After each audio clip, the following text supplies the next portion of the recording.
date is January 3rd, 2024. It is late evening. Millions of people across the world are refreshing a website.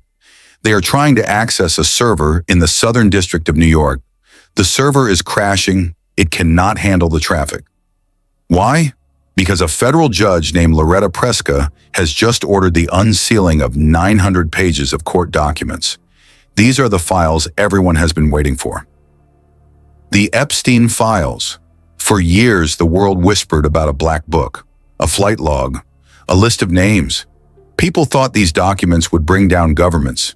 They thought they would see arrests of presidents, princes, and movie stars. But when the files finally opened, the reality was something much darker.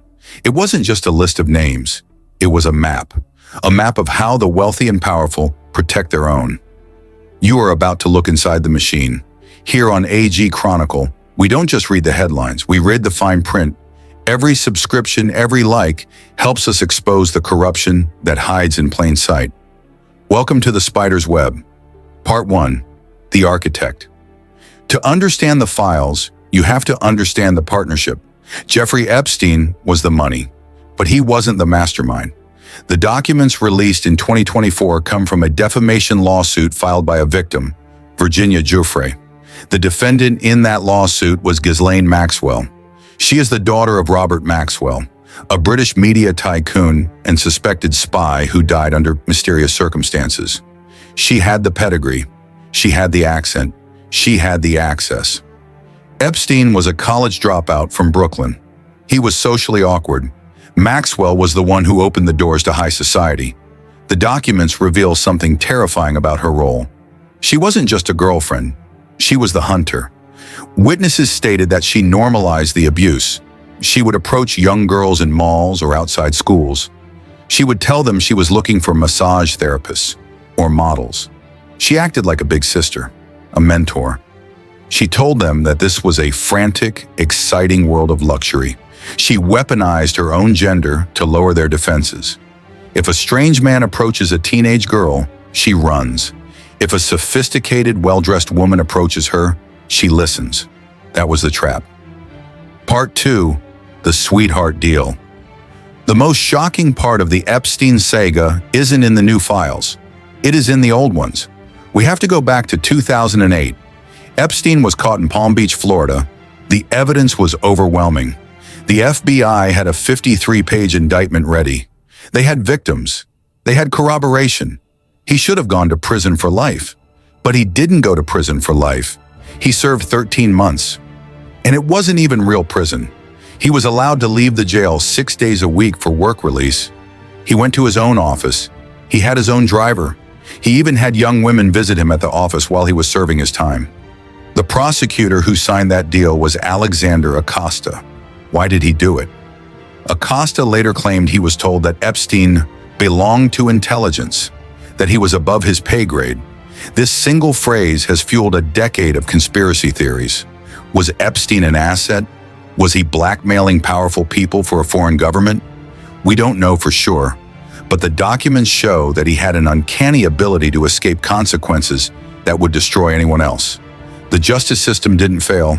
It worked exactly as it was designed to work for a man with that much leverage. Part 3. The Island. The files describe a place that sounds like it was pulled from a horror movie. Little St. James, a private island in the U.S. Virgin Islands. Locals called it Orgy Island or Pedophile Island. The main house was painted in strange striped colors. There was a massive sundial, and there was a temple, a blue-striped building with a golden dome. The documents reveal that the staff on the island were forced to sign strict non-disclosure agreements. They saw young girls coming and going. They saw the fear in their eyes, but they said nothing. They were paid to be blind. The isolation was the key.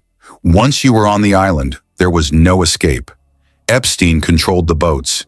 He controlled the planes. He controlled the phones. It was a prison disguised as a paradise. Part 4.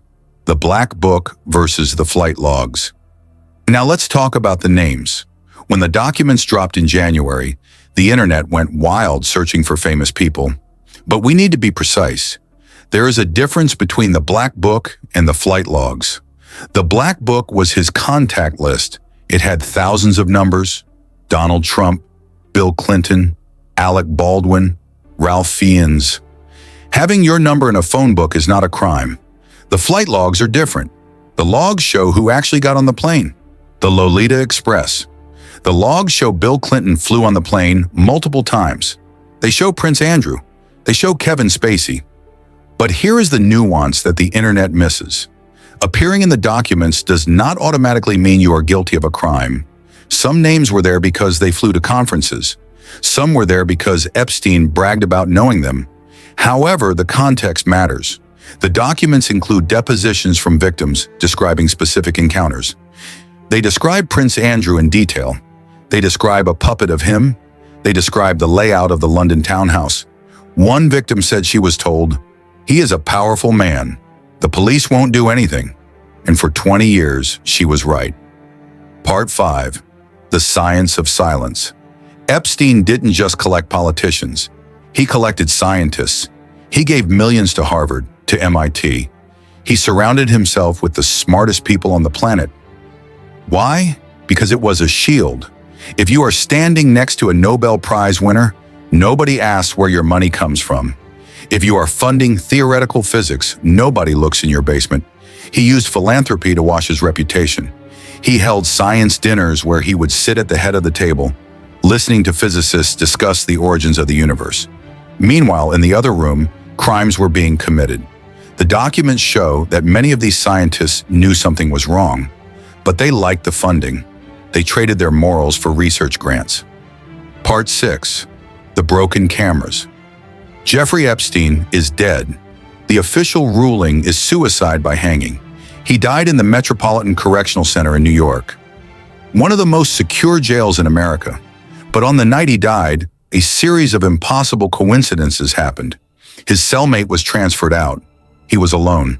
The 2 guards on duty fell asleep. They later admitted to falsifying the logs to make it look like they checked on him. And the cameras outside his cell malfunctioned. The footage from the backup camera was accidentally destroyed. Whether he killed himself or not, the result is the same. He escaped justice. He never sat in a courtroom to face his accusers. He never gave up his secrets. He took the truth to the grave. Part 7. The Aftermath. Ghislaine Maxwell is currently serving 20 years in a federal prison in Florida. She is the only person who has gone to jail for this massive international sex trafficking ring. Think about that. A ring that operated for 20 years. A ring that involved hundreds of victims and dozens of powerful men. And only 2 people were charged. One is dead, one is in jail. What about the others? What about the men named in the depositions? The documents name many French modeling agents. They name hotel magnates.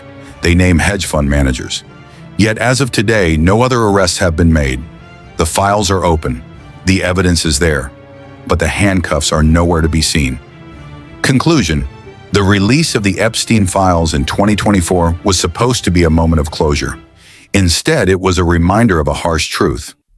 There are 2 legal systems, one for you and me, and one for them. If you steal a car, you go to jail. If you traffic human beings but you have $1 billion, you get a work release program.